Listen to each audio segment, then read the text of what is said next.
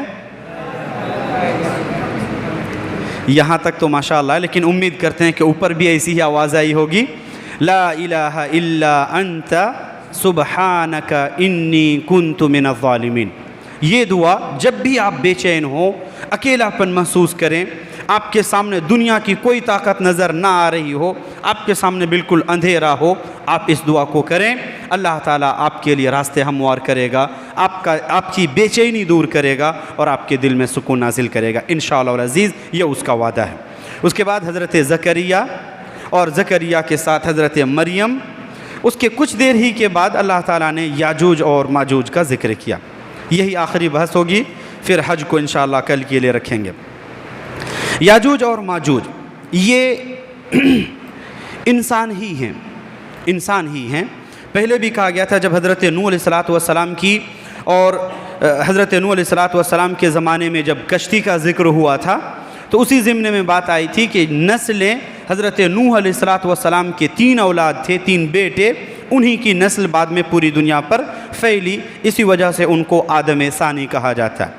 تو ایک قول کے مطابق یافث بن نوح ایک لڑکے تھے، ان کا نام یافث، یا الف فاسا، یافث، ان کی اولاد یاجوج اور ماجوج کہی جاتی ہے۔ یہ اصلاً انسان ہی تھے، لیکن بڑے فتنے والے تھے، جہاں جاتے لوگوں کا جینا حرام کر دیتے، جہاں جاتے کھانے پینے کی چیزیں لوٹ لیتے، جیسے گنڈے موالی قسم کے ہوتے ہیں، اس قسم کے صفات ان کے تھے۔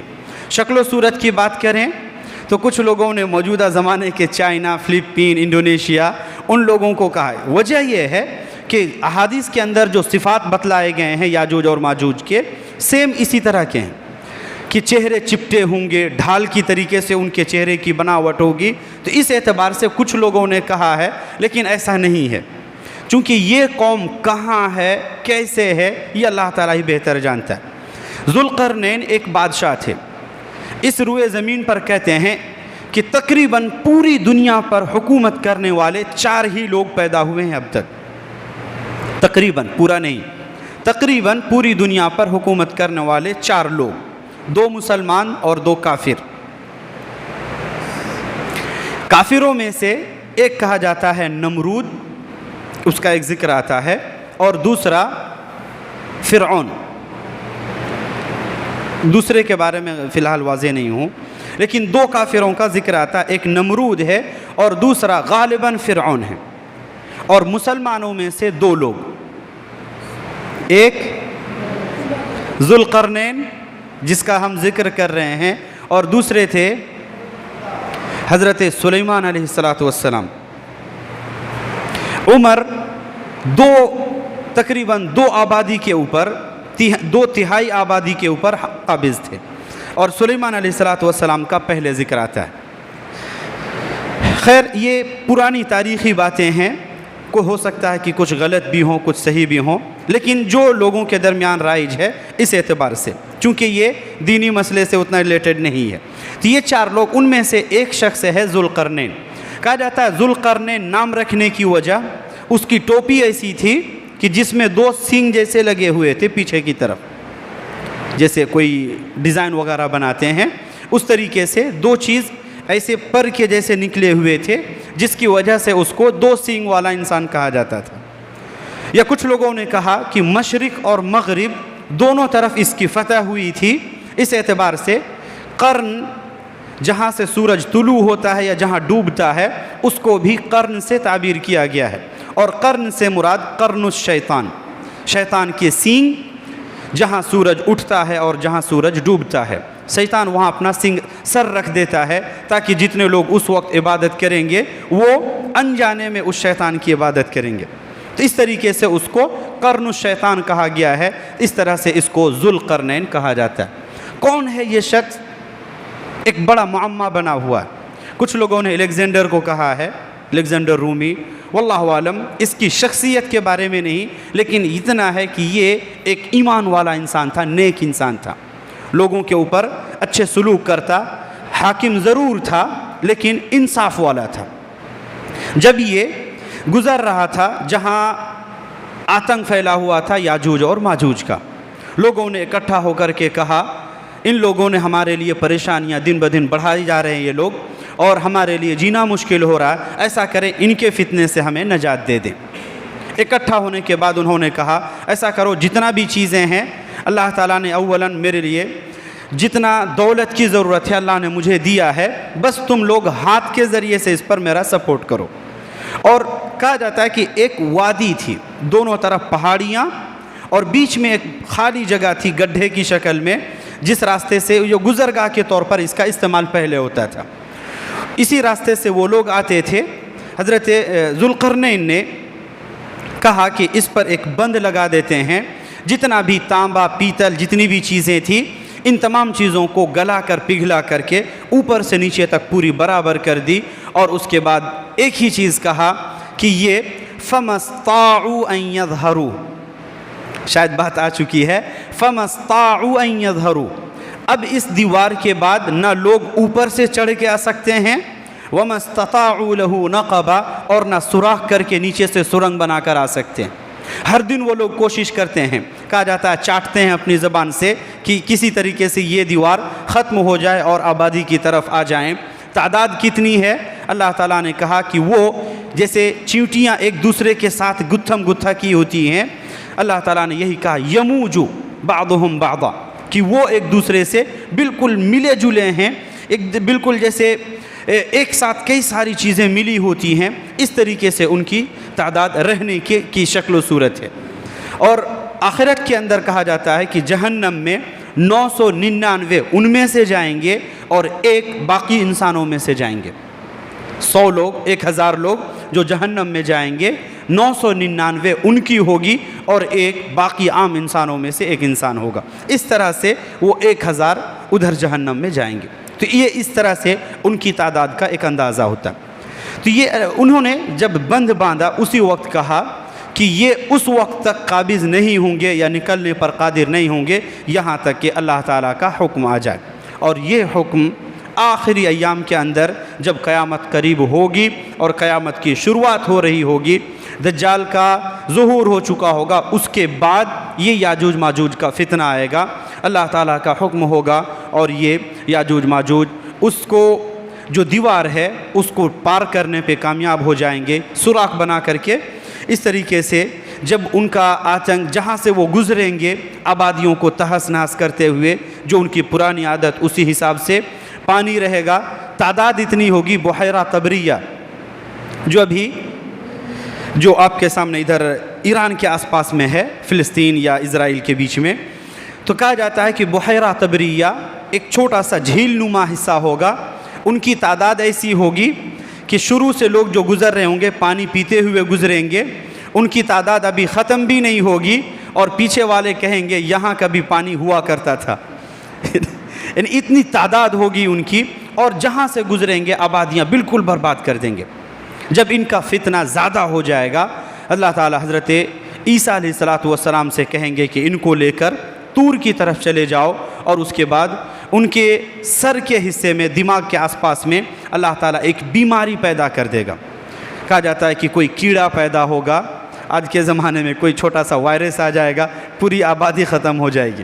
تو اس طریقے سے کوئی بیماری اللہ تعالیٰ ان کے دماغ میں پیدا کر دے گا، جس کی وجہ سے وہ بالکل ایک جھٹکے میں پوری آبادی ان کی ختم ہو جائے گی، سڑ جائیں گے۔ اللہ تعالیٰ پھر پرندوں کو بھیجے گا، بارش ہوگی، اور اس کے بعد جب ان کی بدبو سے لوگ پریشان ہوں گے تو اللہ تعالیٰ ان کی صفائی کے لیے بڑے بڑے پرندے بھیجے گا جو ان کی لاش اٹھا کر کے آبادیوں سے باہر دوسری طرف لے کر کے جائیں گے.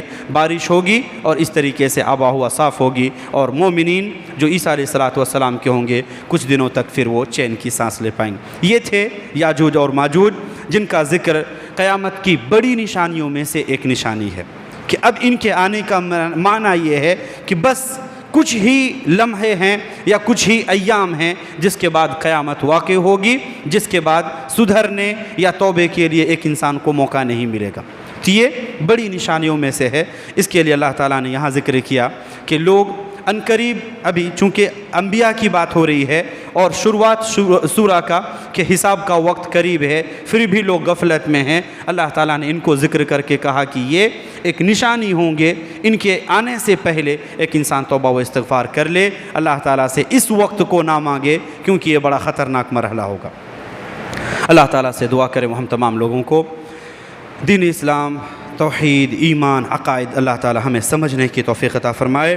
اللہ تعالیٰ کی جو اشارے ہیں قرآن کے اندر جو ہمیں رہنمائی کرتے ہیں استغفار کے لیے، توبہ کے لیے، اپنی اصلاح کے لیے، ان اشاروں کو اللہ تعالیٰ ہمیں سمجھنے کی توفیق عطا فرمائے، عمل کی توفیق دے، جب تک ہمیں زندہ رکھے، ایمان اور اسلام کے ساتھ زندہ رکھے، اور جب ہمارا خاتمہ ہو خاتمہ بالخیر فرمائے. آمین. اقول قولی ھذا واستغفر اللہ لی ولکم ولسائر المسلمین واستغفروہ من کل ذنب انہ هو الغفور الرحیم.